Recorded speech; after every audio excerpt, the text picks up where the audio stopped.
I showed up to what I thought was a grand celebration I helped plan, only to be told, "You're not on the list. Please leave." Seconds later, my father waved over security and snapped, "Escort this woman out. She's not part of the family." I walked out in silence, but not before deciding that every single check, trip, and reservation, worth $62,000, was getting erased. By the time I got home, my phone had 36 missed calls. And then came the knock. "I'm Lauren Rhodes. I'm 34, and for over 10 years, I was my family's emergency fund, gift card, and bailout plan, all rolled into one." As a successful financial advisor, I always answered when they called with money problems. Just last month, I put down $18,000 to reserve a luxury venue for my parents' 40th anniversary. I even brought a $5,000 gift, custom engraved. But when I walked in, my father didn't say thank you. He told security to remove me, calling me a beggar in front of their guests. I walked away quietly that night, drove home, and made a decision that would shatter every illusion I had about loyalty and love.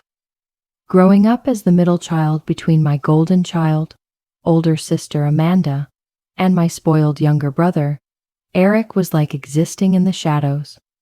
My parents, Richard and Elizabeth Rhodes, made no effort to hide who their favorites were. Amanda was the golden girl, flawless, blonde, and always the center of every gathering. Every minor win of hers was a red carpet event. Then there was Eric, the prince. The rules didn't apply to him. Failing classes? Just a rough patch. Getting arrested for trespassing? Just boys being boys. And me? I was the filler, the background character in their perfect little family story. Quiet, responsible, always pushing for approval that never came. I once brought home a perfect report card. My mom didn't blink. "That's just you doing your job," she said. I won a statewide math championship once. My dad's only response, "Can you help Eric pass pre-algebra?" That's when I learned. Their praise had a price tag, and I couldn't afford it. And it only got worse as we got older. They paid for Amanda's overpriced university education while she barely scraped by with C's. Meanwhile, I juggled 2 jobs and a scholarship at a state school just to survive. No one even showed up to my college graduation, even though I graduated with honors. Why? Eric needed help moving a futon. That was apparently more important.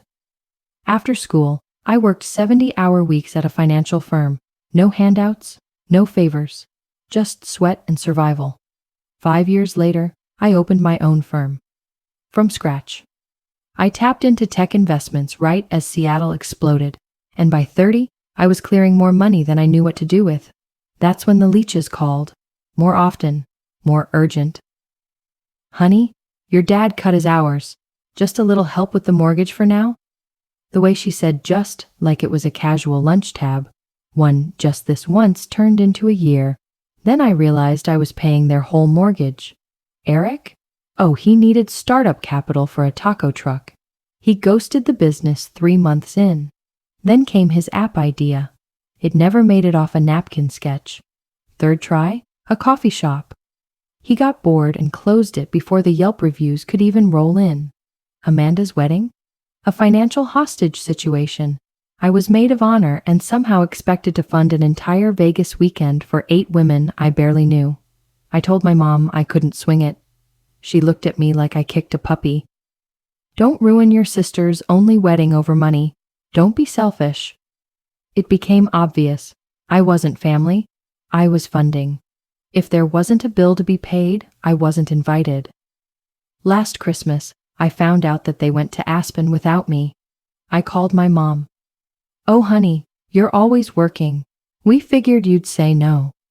But 3 weeks later, Eric's car was about to be towed, and suddenly I was the only one he could count on. I wired $12,000. Then came the anniversary scheme. 6 months of sweet talk and fake warmth from my mom. "Sweetheart, your father and I are thinking of something big for our 40th, maybe at Le Mion." She knew that name would hook me. I Googled the venue later. $18,000 just to get in the door. I actually felt honored. I thought, maybe this time they want me there. But of course, then came the ask. We'll need your help with the deposit. It's only $18,000. That entitled tone was back. I hesitated. It was a lot, even for me, but I gave in. Sure, Mom, I'll take care of it. Perfect, she chirped. The planner will call you for your card details. We're inviting about 60 people. 60? I asked, trying not to choke. My mental calculator flashed red, easily over $50,000 when all was said and done. Just close family and friends, my mom said casually. We'll send the details soon. Spoiler, they never did.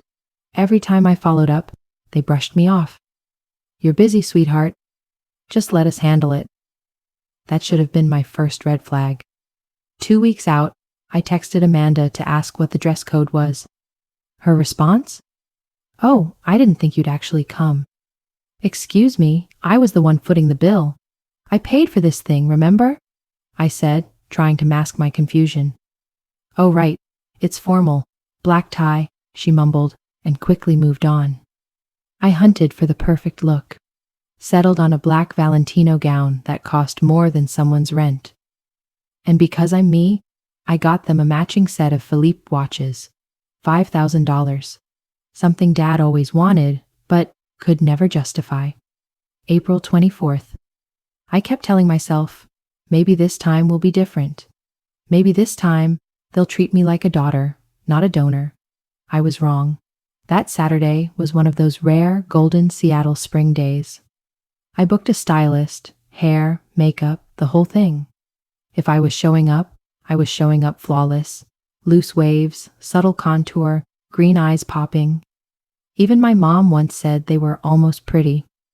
I paired the dress with diamond studs and Grandma Eleanor's sapphire pendant, my only real inheritance. The only person who ever truly saw me. The gift, perfectly wrapped, sat beside me. I imagined the look on their faces when they opened it. The venue? Lamion. Top floor, panoramic bay views, ultra exclusive. Only the best for the people who didn't invite me. I handed off my keys to valet, heels clicking on marble floors. My stomach churned, hope and dread doing battle. Private event for the roadess, I said. The elevator guy nodded like I belonged. If only he knew. At the entrance, a hostess smiled and tapped on her tablet. I could see glimpses of soft lighting, white roses, and polished laughter. Everything I'd paid for. Hi, I'm here for the Rhodes event, I smiled, even though my palms were sweaty. Your name? She asked. Lauren Rhodes. I'm their daughter, I replied, confident. Her smile faded. I'm sorry, you're not on the guest list. That can't be right. I funded this party, I said, my voice already shaking. Let me get the coordinator, she said gently, clearly embarrassed. While she walked off, I saw through the door. Crystal glasses, silver decor, and faces I recognized. My uncle was toasting with champagne. My cousin Rebecca giggling near the massive cake. They all looked exactly like I had imagined, exactly like I had hoped to be part of. Then came a woman in a blazer, the coordinator. Miss Rhodes, she said carefully, there seems to be a misunderstanding. I'm sorry, but your name isn't on the guest list. Her eyes wouldn't meet mine. There must be a mistake. I paid for this event, I said, stunned. I'm their daughter. Yes, the payment shows, but your parents didn't include you. She looked genuinely uncomfortable. A few heads turned. I gripped the gift box like a shield. Can I talk to them? She nodded and slipped behind the doors. I stood like an outsider while family trickled in. Amanda ignored me. Eric looked ashamed, but didn't stop. Finally, they showed up. My mom in silver, my dad with champagne in hand, looking like nothing was wrong. Lauren, she said coldly, why did you come? What do you mean, why? I paid for this party, I said, my voice shaking. My dad leaned in. This night's for close family. We didn't think you'd actually show." "And I'm what, if not your daughter?" I asked, heart racing. "This isn't the time," she said. "You're never really around." I raised the box. "I brought you a gift." She didn't even glance at it. "You can mail it." Whispers spread. My aunt looked nervous. Amanda pretended not to see. Eric stared at the floor. "I paid for all of this, and I'm not welcome?" I said, barely audible. My father placed his drink on the table and gestured. A man in a dark suit started walking toward me. "Escort her out," my father said. "She's disrupting the party." The guard looked uneasy. "I'm sorry, ma'am. I have to ask you to leave." "You're actually doing this?" I asked, frozen. He didn't flinch. "Get this beggar out." That word hit harder than anything. Beggar. "I'm sorry," the guard whispered. "I need to escort you." I didn't fight it. The box was still in my hands. My mother was already laughing as if I'd never existed. The elevator ride was silent. The guard looked away. "Your car, ma'am?" "I'll find it," I said softly. I walked out like a ghost, staring, silent, swallowed by shame. The valet handed me my keys without a word, but his eyes said everything. Pity. I set the untouched gift beside me, started the engine, and drove. Away from Lame, away from them. My role was never daughter, just donor. I drove in a daze, barely registering traffic. Beggar. That word rang like a curse. I pulled into the garage of my condo. My proudest milestone. They'd never even seen it. I sat frozen. The dress clung to me like a lie. The gift sat there, untouched and useless. One shaky breath, then another, and suddenly I broke. Violent, silent, guttural tears. Everything melted, my makeup, my composure, my years of holding it all together. Then my phone buzzed. Jean, my only safe place. "Hey Lauren, they finally rolling out the red carpet for you?" she joked, not knowing. "They kicked me out," I croaked. "What?" she gasped. "Security. They had security remove me." "Where are you?" she said, voice sharp now. "Garage," I said. "I'm on my way. Stay put." Minutes later, she was there, threw the box aside, and pulled me into the first hug that didn't hurt. "Start talking," she said. And I did. From the guest list snub to the beggar comment, I unloaded everything. Her face darkened. "They're not family. They're leeches with last names." "But they're still my family," I whispered, more to myself than her. "No," she snapped. "Real family doesn't humiliate you, Lauren. That's abuse." She brought me upstairs, helped peel off the dress, wiped away the mess. Then, wine, Thai food, and silence that didn't need fixing. "Want to hear the worst part?" I muttered. I kept receipts, all of them, loans, gifts, bailouts. I track money for a living, but I've never dared total it. "Maybe," Jean whispered. "It's time you did." I wiped my eyes. "Let's find out what they really took." I grabbed my laptop. While we waited on Thai food, I opened my financial tracker and clicked into a tab I'd named Family Support. With a few clicks, I generated a report. The total made us both gasp. $327,845.38 over the past decade. "Lauren, that's a damn house," she whispered. I scanned the history, Eric's dead-end startups, Amanda's wedding and home remodel, my parents' mortgage, vacations I wasn't even invited to. "And that doesn't even include the party they kicked me out of," I added. That number lit a fuse. The pain calcified into quiet fury. I checked my credit card. My blood ran cold. "They're still charging things," I said. "Catering, bar upgrades, a custom cake, all charged today. No heads up, nothing." Then I opened Instagram. Of course Amanda had posted. There they were, cutting the $800 cake I paid for. "Celebrating 40 years of love," the caption read. Irony stung. Then Eric posted, gifting them cruise tickets. My tickets? One more post, Amanda's husband praising the family Disney trip I secretly arranged. They're using my gifts to play hero, I said. Buying applause with my wallet. Jean stared at me. So what now? I shut the laptop. I'm done. No more being their bank account with a pulse. That night, I slept deeper than I had in years. I woke up still hurt, but sharp, focused. I showered, brewed strong coffee, opened my laptop with purpose. I texted Chloe, my trusted assistant. Can you swing by around 10? It's personal. She replied instantly. Everything okay? It will be, I answered. While waiting, I made a new sheet. Active liabilities. What they still had their hands on. The numbers stared back. $18,000 for the party. $22,000 for the cruise. $9,000 for Disney. $11,500 to Eric's business loan.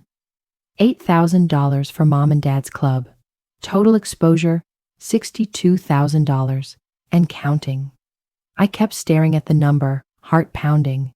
$62,000, more than some people earn in a year. And that was just what I still owed. It didn't even touch the mountain of money I'd already burned through for them. Chloe stepped in and froze.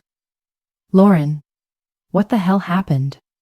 I must have looked like a wreck, despite the shower and caffeine. She gently set down her bag, eyes scanning my face like she was bracing for bad news. I laid it all out, every cruel word, every humiliating moment. My voice didn't shake, but my hands did. She'd been there for years of frantic family calls, always needing cash, always an emergency. She'd seen me cancel meetings, leave dinners, jump through hoops to solve their messes. But this broke her. They kicked you out after you paid? She asked, disbelief turning to rage. That's not just toxic, Lauren. That's straight up emotional abuse. She spat. Tell me what to do. I'm in. I need to know what I'm still legally tied to, I said, turning the laptop toward her. What can I cancel without getting sued? What's binding? She didn't flinch. Classic Chloe, already typing, already planning. Within minutes, she had her friend, a sharp-tongued family lawyer, on speakerphone. She gave him the rundown without dropping names. The anniversary deposit? You're not getting that back, he said bluntly. But anything upcoming, trips, venues, even that cruise, you can cancel. Legally, without a written gift agreement, you're free. You owe them nothing. And the loan to my brother? I asked. He hasn't even touched the funds. If there's no paper trail, you can absolutely pull it back, the lawyer confirmed. They never wanted a trace. It was always, just trust us, I said bitterly. Chloe shut her laptop and met my eyes. So, what now, boss? I'm cutting them off, I said, voice like steel. Everything. No more surprises. I'm compiling it all. Loans, gifts, dinners, bailouts. Every single penny, they're going to lose their minds, Chloe warned. Let them, I said. Last night made one thing crystal clear. I'll never be enough for them. Not with $1, not with $1 million. I've been paying rent on love that was never available to me in the first place. So Chloe and I went to work, pulling bank records, receipts, emails, line by line. We labeled everything, who got what, when, and why. We even calculated what I'd have earned if I'd invested instead of saving them. I could have doubled it by now in my portfolio. But I spent it on their drama. Final number? Over $400,000 gone, like dust. And for what? That could have been my dream lake house, I whispered, tears burning. Or a scholarship fund. Or literally anything real. You still can, Chloe said, touching my hand. But first, let's stop the bleeding. We set every cancellation in motion. Alerts, confirmations, logs. No more loopholes. Are you ready for their tantrum? She asked as she shut her laptop. For 1 second, guilt crept in. Their faces, their voices, that old fear of being the bad daughter. But then I heard it again, my father's voice like poison. Get this beggar out of here. Yeah, I said, I'm done begging. Monday morning arrived with a sense of purpose I hadn't felt in years. I had made my choice. And now I was ready to apply the same sharp precision I used for multi-million-dollar clients. Only this time it was for me. My first call was to LAM, the venue that had hosted the circus they called an anniversary party. I asked for the same event coordinator. "Miss Rhodes," she greeted me warily. Her voice was careful, the kind of tone people use when they've witnessed a public meltdown and don't want to get sued. "I'm calling about the charges to my credit card," I said coolly, not giving her an inch of emotion. "Yes, the final amount was $23,475 due to the extra services requested during the event. The card will be charged today," she explained. "I didn't authorize any of those extras," I said flatly. "I approved the $18,000 deposit. Nothing more. And just to be clear, I wasn't even allowed into the event I paid for." She hesitated. "That's highly irregular. What would you like us to do, Miss Rhodes?" "I won't dispute the deposit," I said, voice even. "But the extra charges? Cancel them and update your records. Any unpaid balance goes to Richard and Elizabeth Rhodes, not me." "I understand," she said carefully. I had half a mind to ask for a refund, but instead, I said, "Redirect the $18,000 deposit as a donation to Seattle Children's Hospital. Keep it anonymous." She paused. "That's incredibly generous." "Yes, I'll take care of it personally. You'll have a confirmation email shortly." Next up, the cruise. 7 days of Alaskan luxury I had booked as their big anniversary surprise. "I need to cancel a reservation. Booking number AC789542, the Glacier Deluxe Package for 2, I told the cruise rep. "There is a strict cancellation fee," she warned. "That's fine," I replied without hesitation. "Cancel it. Refund whatever you can back to my card." "Do you want us to notify the guests?" she asked. "No," I said, ice creeping into my voice. "I'll tell them myself." Then came the Disney trip. That one stung. I pictured my niece and nephew smiling in Mickey ears, clueless to the toxicity around them. They weren't to blame, but their mother was. And I couldn't keep funding chaos just because kids were involved. Maybe I'd send them birthday gift cards later. Something small, from a distance. "I need to cancel the Rhodes family vacation. Disney World, May 15th through 20th, I said to the rep. "There's a 20% cancellation fee," she informed me. "No problem," I replied. For Eric's so-called business loan, I called the bank. "I need to freeze the account under my name with Eric as a user," I said. Because the account was legally mine, I had every right to shut it down. "Funds are still intact," the manager confirmed. "We'll freeze it now." "And do it," I said, "and send written confirmation, please." "The country club membership?" Easiest call of the day. "I'm canceling the Rhodes membership," I said. "They've been loyal members for 8 years, the director noted awkwardly. "They may be disappointed. I'm sure they will," I replied. By noon, every cancellation was done. The storm was coming, and I was finally ready. I created an auto-response for every family number in my phone. "This number no longer provides financial support. Please do not reply. This message is final." I set it to activate at 5 p.m., just enough time for the cancellations to hit their inboxes first. Let the fallout begin. I temporarily blocked their numbers, not because I didn't want to hear from them, but because I needed space. I wanted to watch the fallout unfold on my terms, not theirs. That evening, John showed up with Thai food and a bottle of Pinot like the true best friend she is. "It's done," I said, as we sat under the fading city lights on my balcony, the skyline glowing like a quiet witness. "Every single thing. They're all canceled." "How are you holding up?" she asked gently. I paused, really thinking about it. Lighter, like I've been dragging a backpack full of bricks for years, and finally set it down. "Any second thoughts?" "Not about the money," I admitted. "But I hate what it confirms. That all these years, all my sacrifices, meant nothing. I was just their ATM with a pulse. Jean raised her glass. To your Independence Day, she toasted. I laughed softly and clinked mine back. To boundaries, and finally remembering I deserve some. Halfway through dinner, my phone started buzzing like it was possessed. I'd silenced it, but the screen lit up nonstop. One notification after another popped up in rapid-fire succession. Mom, Dad, Amanda, Eric, calls, texts, panic. Eric, what the hell is happening with the business account? Amanda, you canceled Disney? Fix it, now. Dad, emergency, call me, now. The barrage didn't stop. Within 20 minutes, 36 missed calls. It was a full-on digital meltdown. Damn, Jean muttered, watching my phone dance across the table. They imploded faster than I expected.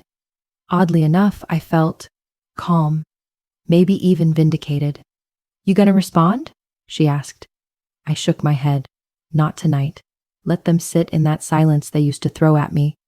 Jean raised an eyebrow. You're ice cold right now, like a CEO firing everyone before lunch. I am a boss, I said, grinning for the first time in what felt like forever. Took me long enough to act like one. We wrapped dinner, and by 9 p.m., Jean left. I took a hot, lavender-scented bath and let the texts scream into the void. I slept like a rock for the second night in a row. No guilt, no anxiety, just peace. Then came the 7 a.m. wake-up call. Only this one pounded with rage. The banging rattled my bones and dragged me from sleep. Lauren, open up! My father's voice, full authoritarian mode. We know you're in there! My mother screeched like a banshee at a PTA meeting. I threw on a robe, heart racing, and peered through the peephole. There they were, my parents, Amanda, Eric, all crowded in the hall like an angry tribunal. Their faces were storm clouds. My dad looked like a vein was about to burst. I inhaled, exhaled, and unlocked the storm. What the hell is going on? He barked, bulldozing past me like it was still his house. The rest followed, forming a tight, furious circle around me like an intervention, but angry. Morning, I said dryly, shutting the door behind them. Guess the memo went through. Messages, Amanda screeched. You just canceled Disney? My kids are heartbroken, Lauren. The cruise people called us. Mom jumped in, doing her best tearful act. We already told all our friends. Now what? Eric stepped forward like he was some corporate martyr. You froze the business account. I've got suppliers waiting. You've ruined me. Then Dad's voice sliced through the chaos like a gavel dropping. Undo this right now. I don't know what game you're playing, but it ends now, my father barked. They stood there, smug and united, sure that if they applied enough pressure, I'd cave like always. And once it would have. The guilt, the pressure, the desperate hunger for their approval would have sent me scrambling to fix it. But I wasn't that woman anymore. Something inside me had finally snapped and healed. No, I said, calm and steady. That single syllable hit the room like a grenade. Silence. And then chaos. Everyone yelling over one another like a courtroom gone feral. You're having some sort of breakdown, my mom huffed, voice full of theatrical concern. No wonder you're alone, Amanda hissed, as if that was the worst insult she could throw. You're unstable, Eric shouted. I'll take you to court. That loan was mine, you promised. My father moved in closer, looming like he used to when I was a kid, hoping fear would do the trick. Either you fix this mess now, or you're out of this family, he thundered. I burst out laughing. A real, belly-deep laugh. They froze, stunned. Not part of the family? That's rich. When was I ever anything more than your walking wallet? Was it when I paid your mortgage? Or when I bankrolled Eric's third failed company? Or Amanda's Pinterest wedding? That's not family. That's manipulation wrapped in a bloodline. I walked to my desk, grabbed the spreadsheet Chloe and I stayed up making. Every number accounted for. Here's a number for you. $327,845.38. That's what I've given this family over the past 10 years. And that doesn't even include the $62,000 I canceled this week. I handed the paper to my father. His hand reached for it out of habit. Every payment, every gift, every loan you never paid back, plus interest, plus the years of opportunity cost. It's all there. They stared at the sheet like it had caught fire, silent for once. But we're family, my mom finally muttered, like that was supposed to wipe the slate clean. Family doesn't throw me out of a party I paid for. Family doesn't call me a beggar in front of strangers, I said flatly. My dad snapped to attention. You're being too sensitive. You misunderstood. I walked to the counter, picked up my phone, and played the recording I'd made, just in case they pulled this exact stunt. My own voice came through, raw and tear-stained, recounting the whole humiliation. Get this beggar out of here. My dad's voice, clear as day, blared from the speaker. Amanda blinked hard and looked away. Eric suddenly found his shoes fascinating. My mother's face turned cold. You're twisting things. Your father was just upset. You're right, I said. I have taken things out of context. I thought being useful meant I was loved. I confused being needed with being valued. That ends today. So you're just cutting us off? Eric spat. After everything we've done for you? I turned slowly. Can you name one thing you've done for me, Eric? His mouth opened, then shut. He had nothing. Let me be crystal clear, I said, facing them all. I'm done funding this circus. No more loans, no gifts, no silent bailouts, not a single cent. You're adults. You've got jobs, houses, connections. Use them. My dad scoffed. You'll cave. You always do. Not this time, I said quietly. Not ever again. This time, I've got something far more valuable than your approval, my self-respect. You're being selfish, my mom snapped, after everything we've given up for you. Sacrifices? I asked. Tell me, when was the last time any of you put me first? When I needed support, not just someone to collect their payment. Where were you? Their silence said it all. You need help, Amanda finally muttered. Like, actual therapy. On that we agree, I said. I started therapy last week. My therapist has a name for what's been going on, financial abuse. My dad scoffed. That's absurd. You're abandoning your family when we need you most. You need money, I corrected. Not me, not ever me. From there, it spiraled. They yelled, threatened lawsuits, cried crocodile tears. They questioned my sanity, my loyalty, my decency. I held my ground. Each time they poked, I repeated myself. Calm, firm, unwavering. After nearly an hour of verbal assaults and guilt-tripping, they saw it. This time, I wasn't breaking. This isn't over, my father warned. You'll regret this. I already regret wasting the last 10 years on you, I replied. But not today. As they walked out, my mom turned with one final shot. What will people say? That you abandoned your own family? I don't know, Mom. What did they think when you had me thrown out of a party I paid for? She had no comeback, just silence. I leaned against the door, waiting for the tears. Instead, I felt peace. Like a room had finally been aired out. It was messy, brutal even, but necessary. All their old tricks, guilt, shame, pressure, suddenly felt weak and see-through. My phone buzzed. I winced, expecting round 2. But it was from Rebecca, my cousin. I saw how they treated you at the party. It was disgusting. I should have said something, but I froze. I'm sorry. I'm proud of you for finally saying no. The first real support I'd gotten from any blood relative. I typed back. Thank you. That means more than you know. Maybe, just maybe, I wasn't entirely alone in the family. A small comfort, but a real one. And honestly, reality, no matter how painful, was better than the fake love I'd tolerated for years. 6 months slipped by. Autumn arrived in Seattle, cloaking everything in crimson and gold.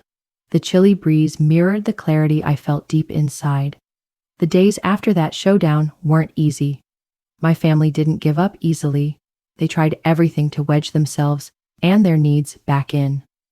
My dad emailed me, officially, demanding reimbursement for raising me. Mom left weepy voicemails about vague medical emergencies, which conveniently disappeared when I didn't bite. Eric blamed his floundering business on me, like I'd flipped some switch to ruin his empire. Amanda texted me photos of her kids looking sad, complete with captions like, "You broke their hearts." I held the line. No apologies, no explanations, just therapy, reflection, and reclaiming myself. Dr. Melissa Chin, my therapist, was my anchor through it all. Every week in therapy peeled back another layer of emotional manipulation I hadn't even realized was happening. Families like yours, Dr. Chin said during one breakthrough session, aren't built in a day.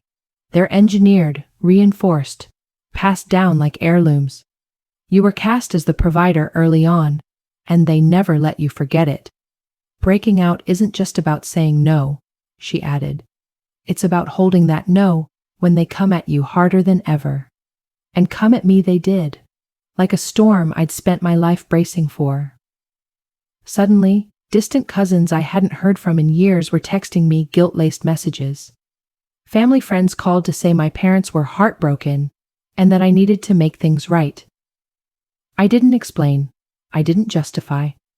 I simply ended those calls. If they were silent during my suffering, they didn't get a voice now. With the emotional leeching gone, my career took off. I poured my reclaimed time and energy into my business. I landed 3 new major clients, brought on 2 associate consultants, and was profiled in Modern Finance Weekly. But what surprised me most was how new friendships bloomed in the quiet space left behind. At a support group for survivors of financial betrayal within families, I met Alana, Desiree, and Thomas, people who got it, who didn't flinch when I said, "My family used me." Our monthly dinners were sacred, an unspoken agreement to hold space for each other, to cry or laugh as needed. October crept in with golden leaves and cold air, and for the first time, I approached the holiday season with clear, unshakable boundaries. Thanksgiving at the Rotus was always a well-dressed farce. I footed the bill for lavish dinners, but I was never really invited to the emotional table. But this year, the table would be mine. "I'm doing a Friendsgiving," I told Jean one morning. "Think you'll show up?"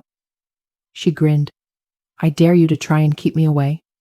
"Who's on the list?" she asked.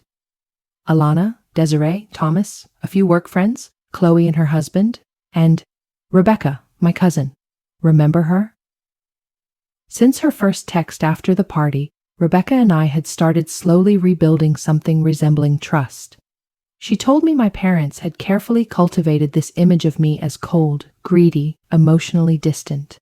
The selfish one who had abandoned them for success. When I cut financial ties, they called it a public disowning, but it cracked open some long-held myths in the family. For the first time, some relatives started questioning if everything they'd heard was really true. "Rebecca and her husband want to come," I told Jean. "Even Aunt Catherine might show," I added. Jean raised her brows. "Bold move. She and my mom are barely on speaking terms now." She told her off after the whole security fiasco. Friendsgiving felt like stepping into a different universe. 16 people filled my home. Not one of them asked for a check, a favor, or a performance. Just presence. Rebecca came with a warm pumpkin pie and years' worth of untold family stories. Then Aunt Catherine showed up, holding a small envelope like it weighed 1,000 pounds. "I should have given this to you long ago," she whispered as we stood near the kitchen. "Your grandma wanted you to have it after she passed, but your mom, well, she said you needed to be more stable first." She even made air quotes. Her fingers curled with sarcasm, her disgust obvious. Inside were a handwritten letter and a crisp bank statement. I read the letter and felt like the floor was shifting beneath me. "My dearest Lauren," my grandmother had written, "you've always been my light, so clever, so kind, so quietly strong. I saw how your parents failed you," Grandma Eleanor had written. They were too caught up in their own desires to ever see your brilliance. That's why I'm leaving you this gift, separate and secret. Your mother knows nothing of it. Use it to build a life you choose, not one shaped by guilt or their expectations. I told Catherine to wait, to give this to you only when you finally chose yourself. I knew the day would come. I believe in you. I always have. Love always, Grandma Eleanor. The accompanying bank statement showed a trust in my name. $175,000 quietly growing for 7 years. 7 silent years of interest. Untouched. Unseen. Waiting like hope in a vault. She knew, I whispered, barely able to speak. She saw it all. Catherine nodded. Eleanor wasn't naive. She saw through the performance, and she saw you. She believed you'd walk away when you were ready. Bits of family news still reached me now and then, mostly through Rebecca's texts or mutual acquaintances. Without their golden goose, reality hit hard and fast.